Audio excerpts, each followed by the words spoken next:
Hi, welcome to love talkies. Preminchukundam Raa episode number 30. మైకేల్కి అస్సలు ఓర్పు ఉండదు. నీతో కూడా అలానే ఉంటాడా, టైం స్పెండ్ చేయకుండా ఎప్పుడూ కోపం చూపిస్తూ అని అడిగారు అత్తయ్య. ఆ మాట వినగానే లేదు లేదు అని అప్రయత్నంగానే గట్టిగా చెప్పేశాను. దాంతో వాళ్ళిద్దరూ నన్ను వింతగా చూశారు. అంత గట్టిగా ఎందుకు అరిచానా అనేది వాళ్ళకి అర్థం కాని పాయింట్. దాంతో వాళ్ళు నా వైపు అలాగే చూస్తూ ఉంటే, నాతో మైకేల్ చాలా బాగా ఉంటారు, కేర్ తీసుకుంటారు, అప్పుడప్పుడు కోప్పడతారు, కానీ నా తప్పు లేకుండా ఎప్పుడూ కోప్పడలేదు. టైం స్పెండ్ చేయడం అంటే మేము ఒకటే ఆఫీస్ కదా, సో అప్పుడు తెలియలేదు అని బిక్కమొఖం వేసి చెప్పాను. ఈసారి నా ఫేస్ చూసి గట్టిగా నవ్వేశారు అత్తయ్య. నేను ఇంకాస్త అయోమయంగా చూశాను. టైం స్పెండ్ చేయకపోతే నువ్వే వెళ్ళి టైం స్పెండ్ చెయ్యి, అంతేగాని ఎప్పుడూ డిస్టర్బెన్సెస్ క్రియేట్ చేసుకోకండి అని చెప్పారు అత్తయ్య. సరే అన్నట్లు తలూపేశాను. ఇవన్నీ నీకే ఎందుకు చెబుతున్నానని నువ్వు అనుకోవచ్చు Sri, but I trust you and నా తర్వాత నా కొడుకు నీ దగ్గరే హ్యాపీగా ఉంటాడని నేను నమ్ముతున్నాను. Married life is very interesting. ముందు ముందు మీకే తెలుస్తుందిలే. మైకేల్ రావడానికి టైం పడుతుందేమో, హ్యావ్ డిన్నర్ అని కూల్గా చెప్పారు అత్తయ్య. సరే అత్తయ్య అని వెళ్ళి వాళ్లతో కలిసి డిన్నర్ చేసి డైనింగ్ రూమ్ నుండి బయటికి వచ్చేసరికి మా రూమ్కి ఎలా వెళ్ళాలో తెలియలేదు. దాంతో నేరుగా మెట్లెక్కి టెర్రస్ పైకి వెళ్ళి సెటిల్ అయిపోయాను. అక్కడ నుండి చూస్తుంటే కనుచూపు చుట్టూ కనిపించేదంతా ఆ ఇంటి ప్రహరీలోనే ఉంది. అంత సెక్యూర్డ్గా ఎందుకుందో, ఏదైనా థ్రెట్ ఉంటుందా? అయినా డబ్బున్న చోట ఇవన్నీ ఉండవా ఏంటి అని నా ప్రశ్నకు నేనే సమాధానం ఇచ్చుకుంటూ ఉంటే, ఇంతలో నా వెనక ఎవరో ఉన్నారనిపించింది. వెనక్కి తిరిగి చూశాను. అక్కడ చేతులు కట్టుకొని నుంచొని చూస్తున్నాడు మైకేల్. ఎలా వచ్చారు అని ఆశ్చర్యంగా అడిగాను. ఇదేం ప్రశ్న అన్నట్లు ముఖం చిట్లించి చూశాడు మైకేల్. ఐ మీన్, నేను ఇక్కడి నుండి చూస్తూనే ఉన్నాను కదా, మీరు ఎప్పుడు లోపలికి వచ్చారు, ఎటు నుండి వచ్చారు అని అడిగాను. తనేం మాట్లాడలేదు. దాంతో ఇక నేను రెట్టించకుండా, అటు చూడండి ఎంత బాగుందో అంటూ ఎగ్జైటింగ్గా ఎదురుగా కనిపిస్తున్న కొండల వైపు చూపించాను. కానీ ఆ ముఖంలో ఎలాంటి ఎక్స్ప్రెషన్ లేదు. నేనంటే ఆ ఇంటికి కొత్తగా వచ్చాను, కానీ తను చిన్నప్పటి నుండి అదే ఇంట్లో ఉన్నాడుగా, అందుకే ఆ వ్యూ నాకు కనిపించినంత అద్భుతంగా అతనికి అనిపించడం లేదనుకుంటా. ఆ విషయాన్ని నేను అర్థం చేసుకోలేదు. నా బుర్ర ఆఫ్లో ఉన్నట్లుంది. ఆ కొండల్లో ట్రెక్కింగ్ చేస్తారా అని ఉత్సాహంగా అడిగాను. హాంటెడ్ హిల్స్ అవి అని ఎక్స్ప్రెషన్లెస్గా చెప్పాడు. వెంటనే అప్రయత్నంగా శ్రీయాంజనేయం శ్రీయాంజనేయం అనుకుంటూ 2 లెంపలు వేసుకున్నాను. అది చూసి చిన్నగా నవ్వాడు మైకేల్. ఆ నవ్వు చూడడం అంటే నాకు చాలా ఇష్టం. అందుకే అతని ముఖాన్ని అలానే చూస్తూ ఉండిపోయాను. రేపు స్టార్ట్ అవ్వాలి అని చెప్పాడు మైకేల్. ఎక్కడికి అని అడిగాను. ఇండియా అన్నాడు మైకేల్. మరి నేను అని అడిగాను. ఇక్కడ ఉండవా అని అడిగాడు మైకేల్. ఆ మాటతో టక్కున లేదు, నేను కూడా నీతో వచ్చేస్తాను అని చెప్పాను. వెంటనే నన్ను తన వైపుకు తిప్పుకొని, ఏం చేస్తావు వచ్చి అని నెమ్మదిగా అడిగాడు మైకేల్. ఆఫీస్కి వస్తాను, మీకు దూరంగా నేను ఉండలేను, ప్లీజ్ నన్ను కూడా తీసుకెళ్ళండి అని క్యూట్గా అడిగాను. తను నో చెప్పలేదు, జస్ట్ ఓకే అన్నాడు. ఆ మాత్రం దానికే పిచ్చ హ్యాపీనెస్ నాకు. కళ్ళు మతాబుల్లా వెలిగిపోతుంటే చప్పున అతని బుగ్గ మీద ఒక ముద్దిచ్చాను.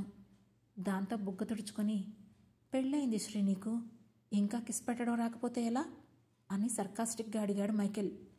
పెళ్ళైతే అన్నీ వచ్చేస్తాయా అని కళ్ళు రెపరెపలాడిస్తుంటే హస్కీగా నా నడుము చుట్టూ చేతులు వేసి, నేను నేర్పిస్తా కదా అన్నాడు మైకేల్. అది సరే, సడన్గా ఎందుకు పెళ్లి చేసుకున్నారు నన్ను అని అడిగాను. సడన్గా ఏం లేదు, ఇట్స్ ఎ ప్లాన్డ్ వెడ్డింగ్ అని చాలా క్యాజువల్గా చెప్పాడు మైకేల్. ప్లాన్డ్ అంటే అని అడిగాను. 3 days ముందే అని సిగరెట్ తీశాడు మైకేల్. మరెందుకు నేను నాతో అలా అన్నారు అని ఉక్రోషంగా చూశాను. పెళ్ళి అని చెబితే వెంటనే కళ్ళకున్న ట్యాప్ విప్పేసి మీ ఫ్యామిలీ కోసం ఆలోచిస్తూ నీ హెల్త్ పాడు చేసుకుంటావు, అందుకే చెప్పలేదు అని సింపుల్గా చెప్పేశాడు మైకేల్. అసలు ఈ మనిషికి నోటికి ఫిల్టర్ అనేదే ఉండదా, కనీసం ఫీల్ అవుతామని కూడా అబద్ధం చెప్పరు కదా అని గొనుక్కుంటూ చిన్నగా నవ్వాను. కానీ అతను మాత్రం సిగరెట్ వెలిగించకుండా లెఫ్ట్ హ్యాండ్తో నన్ను పట్టుకొని పైకి లేపి కిస్ చేస్తున్నాడు. తన భుజాలు గట్టిగా పట్టుకొని కళ్ళు మూసుకున్నాను. ఎవరైనా వస్తారేమో అనిపించింది. వస్తే ఎంత యాక్వర్డ్గా ఉంటుంది మమ్మల్ని అలా చూస్తే అనుకున్నాను. కానీ అంతలోనే అతను నా భర్తే కదా అనే ఆలోచన. నా భుజం మీద ఉన్న అతని చెయ్యి నెమ్మదిగా చుట్టు కుదుళ్లకు చేరుతోంది. ఇంతలో ఎవరో వస్తున్నట్లు అలికిడి వినిపించింది. దాంతో కళ్ళు తెరిచి నెమ్మదిగా మైకేల్ వీపు మీద తడుతూ ఉంటే పంటిఘాటుని ఇచ్చి కాస్త కోపంగా వదిలేశాడు. అంటే ఎవరో వచ్చినట్లు అనిపించింది అని బుర్ర గోక్కుంటూ చెప్పాను. వెళ్ళి పడుకో అన్నాడు మైకేల్. దేనికంత కోపం? నిజంగానే ఎవరో వచ్చినట్లు అనిపించింది అని చెప్పాను. రేపొద్దున్నే స్టార్ట్ అవుతున్నాం, సో గో టు బెడ్ అని తన ఫోన్ తీసుకుంటూ చెప్పాడు మైకేల్. మరి మీరు అని అడిగాను. నీకెందుకు అన్నట్లు కళ్ళు చిట్లించాడు మైకేల్. ఇక తప్పదన్నట్లు, నిజానికి నేను రూమ్ ఎక్కడుందో మర్చిపోయాను, అందుకే ఇక్కడ వెయిట్ చేస్తున్నాను అని హానెస్ట్గా నిజం ఒప్పేసుకున్నాను. ఆ మాటతో నుదురు చిట్లించి, సీరియస్లీ శ్రీనిధి అని అడిగాడు మైకేల్. అవును, నిజంగా నిజం అని చెప్పాను. దాంతో చిన్న స్మైల్ ఇచ్చి వెంటనే మెడిసిన్ పిలిచి నన్ను రూమ్కి తీసుకువెళ్ళమని చెప్పి టెర్రస్ గార్డెన్ ఉన్న చోట లోపలికి వెళ్ళి కుర్చీలో కూర్చున్నాడు మైకేల్. ఇక నేను రూమ్కి వెళ్ళి ఆ రోజు జరిగిందంతా రీల్ వేసుకుంటూ నిద్రపోయాను. తర్వాత రోజు ఉదయాన్నే ఇండియా బయలుదేరాం. ఫ్లైట్లో అంతసేపు కూర్చొని ఉంటే కూడా ఏదో తెలియని అలసట. 18 గంటల జర్నీ తర్వాత మరో 18 గంటలు నిద్ర వేశాను. అవన్నీ అయిపోయి కళ్ళు తెరిచేటప్పటికి మైకేల్ ఇంట్లో మైకేల్ బెడ్ మీద ఉన్నాను. ఆ ఫీల్ నాకు ఎంత బాగుందో. బెడ్ దిగి కిందకి వచ్చాను. హాల్లో నార్త్ ఈస్ట్ డైరెక్షన్లో కార్పెంటర్తో పాటు ఇంటీరియర్ డిజైనర్స్ కూడా ఉండి ఏవో కొలతలు తీసుకుంటున్నారు. వాళ్ళను ఒక్కసారి చూడగానే ఎక్కడ అతను అనుకుంటూ మళ్ళీ నా కళ్ళు మైకేల్ కోసం వెతికాయి. ఇంతలో హలో వదినమ్మా అని హుషారుగా వస్తూ అన్నాడు జోసెఫ్. గుడ్ మార్నింగ్ జోసెఫ్ అన్నాను. ఏంటి తెగ వెతికింగ్, మా అన్నయ్య కోసమా అని అడిగాడు జోసెఫ్. కాదు అన్నట్లు తలుపుతోనే ఎక్కడున్నారు అని అడిగాను. మీటింగ్లో ఉన్నాళ్లే అని భుజాలెగరేశాడు మైకేల్. హో, నేను బయటికి వెళ్ళాలి జోసెఫ్, ఈ టైంలో కాల్ చేస్తే లిఫ్ట్ చేయరు కదా, నేను వెళ్ళొచ్చా అని అడిగాను. వెళ్ళు, దానికే ఉంది అని చిత్ర విచిత్రంగా చూశాడు జోసెఫ్. నేను మా ఇంటికి వెళ్దాం అనుకుంటున్నాను అని చిన్నగా చెప్పాను. ఆ మాటతో ఒక క్షణం కాస్త షాకింగ్గా చూసి, ఇప్పుడా అని కాస్త సంకోచంగా అన్నాడు. 3 రోజులైంది కదా, నాన్న ఎలాగో ఆఫీస్కి వెళ్ళిపోయి ఉంటారు. అమ్మతో మాట్లాడితే నాకు కొంచెం బాగుంటుంది. ఈవెన్ వాళ్ళకి కూడా నేను ఇక్కడ ఎలా ఉన్నానో అనే టెన్షన్ తీరిపోతుంది కదా అని చెప్పాను. ఓకే, నేను డ్రాప్ చేస్తాను అన్నాడు జోసెఫ్. కానీ తన కనుబొమ్మలు మాత్రం తీవ్రంగా ముడివేసి ఏదో ఆలోచిస్తున్నట్లే ముఖం పెట్టాడు. ప్రాబ్లం ఏముండదు జోసెఫ్, వచ్చేస్తాను కదా, నేను వెళ్తానులే అని అన్నాను. నో, నేనే డ్రాప్ చేస్తాను అని కాస్త సీరియస్గా చెప్పాడు జోసెఫ్. తనంత సీరియస్గా చెప్పాక ఇంకా వాదించడం ఎందుకులే అని తనతో పాటే రెడీ అయ్యి మా ఇంటి దగ్గరికి బయలుదేరాను. కారులో వెళ్తూ, మా అమ్మకి నేనంటే ఎంత ఇష్టమో తెలుసా, నేను లేకుండా ఎప్పుడూ ఎక్కడికి వెళ్ళదు. 3 days నేను కనిపించకుండా ఉండేసరికి నా మీద కోపం అంతా ఉఫ్ అని ఎగిరిపోయి ఉంటుంది. ఇప్పుడు నన్ను చూడగానే ఏడ్ చేస్తూ అల్లుకుపోతుంది చూడు అని నవ్వుతూ చెప్పాను. జోసెఫ్ ఏం మాట్లాడకుండా నేను చెప్పేది వింటున్నాడు. కాసేపటి తర్వాత ఇంటి బయట కారాపి నేను దిగుతుంటే నా చెయ్యి పట్టుకున్నాడు జోసెఫ్.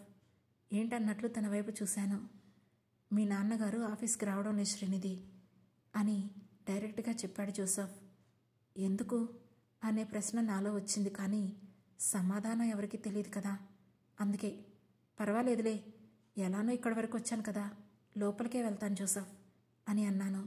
షూరా అని అడిగాడు జోసెఫ్. అన్నాను. నేను కూడా వస్తాను అన్నాడు జోసెఫ్. వద్దు జోసెఫ్, వాళ్ళన్నేమనరు, నువ్వేం కంగారు పడుకో. చిన్నప్పటి నుండి ఒక్కసారి కూడా మా నాన్నగారు నా మీద చెయ్యెత్తి కొట్టలేదు తెలుసా. ఆయన కోపం ఎంతసేపు, అది కూడా నా మీద ఉంటుందా ఏంటి అని అన్నాను. నేను వస్తే ఏమవుతుంది అన్నాడు జోసెఫ్. దాంతో ఇంకేం చెప్పలేక, సరే ఫైన్ పద అన్నాను. మేము లోపలికి వెళ్ళేటప్పటికే బయట అంతా టెంట్ వేసి జనాలందరూ ఉండడం కనిపిస్తోంది. నా మనసులో వెంటనే ఏవో నెగిటివ్ వైబ్రేషన్స్ స్టార్ట్ అయ్యాయి. ఎందుకు ఇదంతా అని నాలో నేనే మదనపడుతూ కొంచెం లోపలికి వెళ్ళేసరికి అక్కడ వేలాడుతున్న ఫోటో చూసి నా కళ్ళు ఆశ్చర్యంతో పెద్దవైపోయాయి. నా అడుగులు ఆగిపోయాయి. ఒంట్లో ఒక్కసారిగా నిస్సత్తువ ఆవహించింది. ఎదురుగా నా ఫోటోకి దండలు వేలాడేసి ఉన్నాయి. ఏం జరుగుతుందో నాకు అర్థం కాలేదు. ఒక్క క్షణం బుర్ర మొత్తం మొద్దుబారిపోయింది. నేను చూస్తుంది నిజమేనా? నా కళ్ళ ముందు జరుగుతుందంతా నిజమేనా అనేది అర్థం కాలేదు. బట్ అది చూసి హౌ డిస్గస్టింగ్! బతికున్న వాళ్ళకి ఫ్యూనరల్ ఏంటి? కోపంగా అరిచాడు జోసఫ్. నేను చూస్తున్నంతా నిజమేనని అప్పటికి నాకు అర్థమయ్యింది. అదే సమయంలో నీళ్లు వదిలించేసి తడిబట్టలు మార్చుకోవడం కోసం పైకి లేచారు నాన్న. నేను వెంటనే వెళ్ళి ఆయన కాళ్ల మీద పడిపోయాను. టక్కున ఆగిపోయారు నాన్న.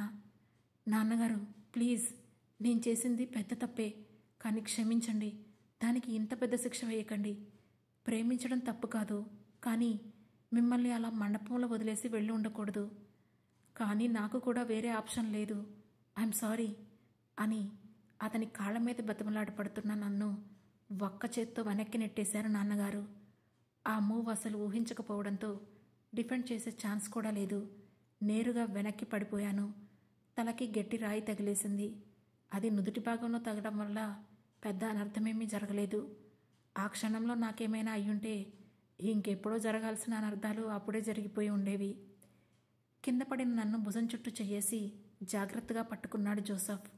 బ్లడ్ పోతుందని తన కర్చీఫ్ తీసి తుడుస్తూ ఉంటే లోపలికి వెళ్ళిపోతున్న నాన్నగారిని చూస్తూ ప్లీజ్ నాన్న అని గట్టిగా అన్నాను.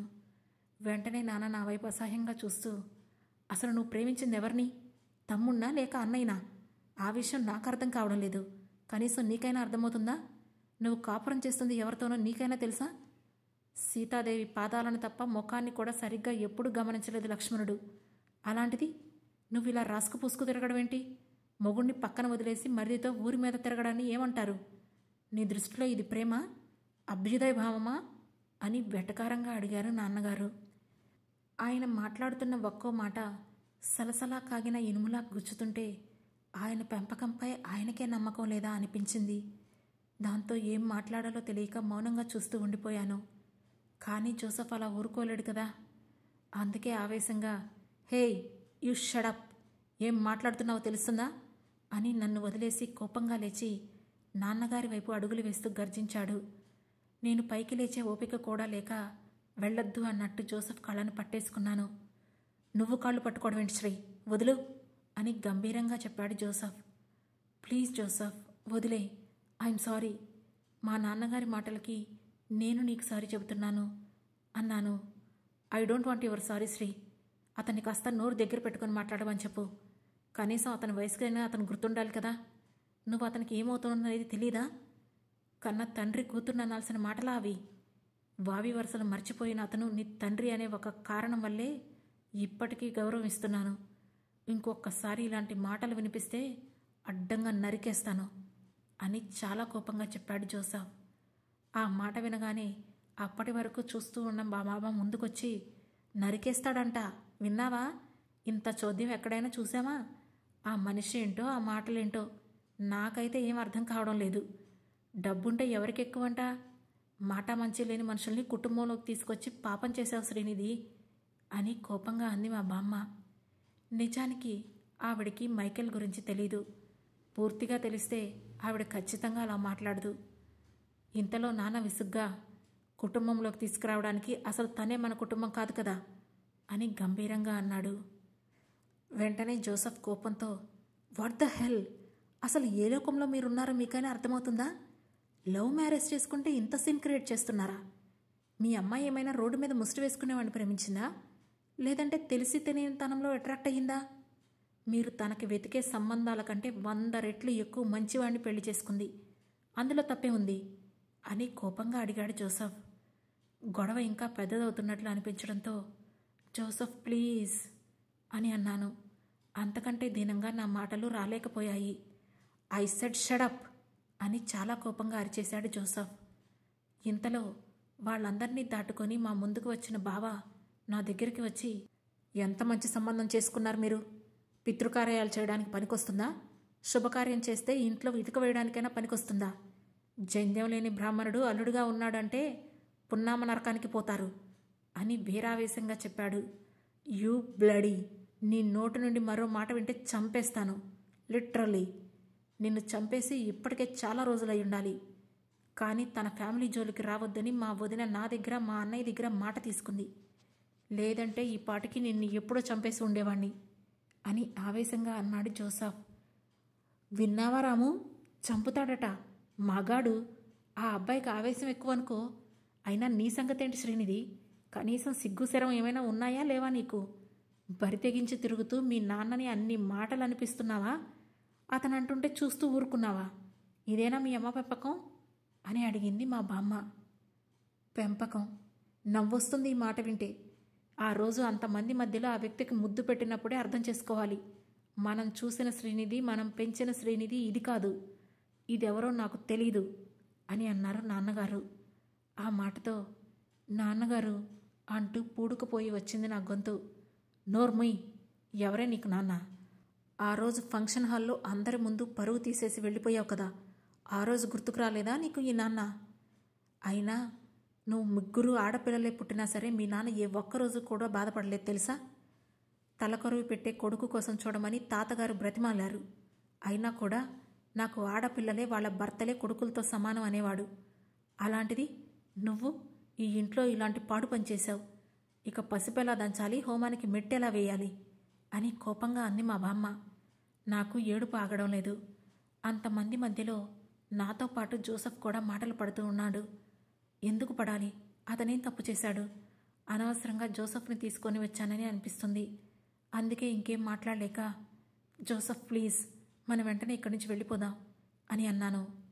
నో శ్రీనిధి, నువ్వు ఇలా మౌనంగా ఉంటే వాళ్ళు అంటున్న ప్రతి మాట నిజమనే అర్థం అని స్థిరంగా చెప్పాడు జోసఫ్. దాంతో ఒక క్షణం సైలెంట్ అయ్యాను. జోసఫ్ చెప్పింది నిజమే అనిపించింది. ఆ నిందలు ఒప్పుకొని అక్కడి నుంచి వెళ్తే అందరూ అది నిజమనే అనుకుంటారు. అందుకే సమాధానం చెప్పాలనే డిసైడ్ అయ్యాను. దాంతో అక్కడున్న అందరి వైపు ఒకసారి చూసి, ఈ జోసఫ్ నా మరిది, నా భర్తకి తమ్ముడు, నాకు కన్న కొడుకుతో సమానం. ఒకవేళ రేపు నిజంగా నాకు కొడుకు పుట్టినా కూడా ఇంతలా ఇష్టపడనేమో. నాకు తోడబుట్టిన రక్త సంబంధాలు ఉన్నా కూడా వాళ్ళు కూడా నన్నెప్పుడు ఇంత అర్థం చేసుకోలేదు. అలాంటి వ్యక్తి గురించి మీరెలా తప్పుగా అనుకున్నారో నాకు తెలీదు. కానీ మీరు మాట్లాడుతున్న ప్రతి మాట ఆవేశంలో వచ్చినవని అనుకుంటున్నాను నాన్న. నేను కరెక్ట్ టైంలో రాలేదు. కానీ మీరు మళ్ళీ ఆలోచించండి. నేను చేసింది తప్పని మీకు అనిపిస్తే ఇక నేనేం చేయలేను.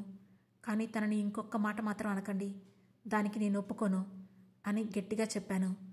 వెంటనే నాన్న, ఇక నువ్వు ఇంటికి రావడానికి కూడా వీల్లేదు. మా పెద్ద కూతురు 3 రోజుల క్రిందటే చనిపోయింది. ఈ రోజుతో పితృ రుణాలు కూడా తీరిపోయాయి. ఇక నీకు మాకు ఎలాంటి సంబంధం లేదు. అందుకే నీ వస్తువులన్నింటినీ కూడా అగ్నికి ఆహుతి చేస్తున్నాను అని పక్కనే పెట్టిన కార్డ్బోర్డు డబ్బాలో ఉన్న నా ఫొటోస్ అన్నీ తీసి ఎదురుగా ఉన్న మంటల్లో పడేశాడు. అది చూసి ఎలా రియాక్ట్ అవ్వాలో కూడా నాకు అర్థం కాలేదు. ఇంతలో ఆ మంటల్లో పేపర్లో పడిన మా పెళ్లి ఫోటో కనిపించగానే నా అడుగులు వేగంగా అటువైపు పడ్డాయి. ఆ తర్వాత ఏం జరగబోతుందో తెలుసుకోవాలంటే వెంటనే మా లవ్ టాకీస్ ఛానల్ను సబ్స్క్రైబ్ చేసుకొని ప్రేమించుకుందాం రా సిరీస్లోని నెక్స్ట్ ఎపిసోడ్ను వినండి. మా ఈ కథ మీకు నచ్చినట్లయితే లైక్ చేసి, షేర్ చేసి, కమెంట్ చేసి, హై పాయింట్స్ కూడా ఇచ్చి మమ్మల్ని సపోర్ట్ చేయండి. Thank you.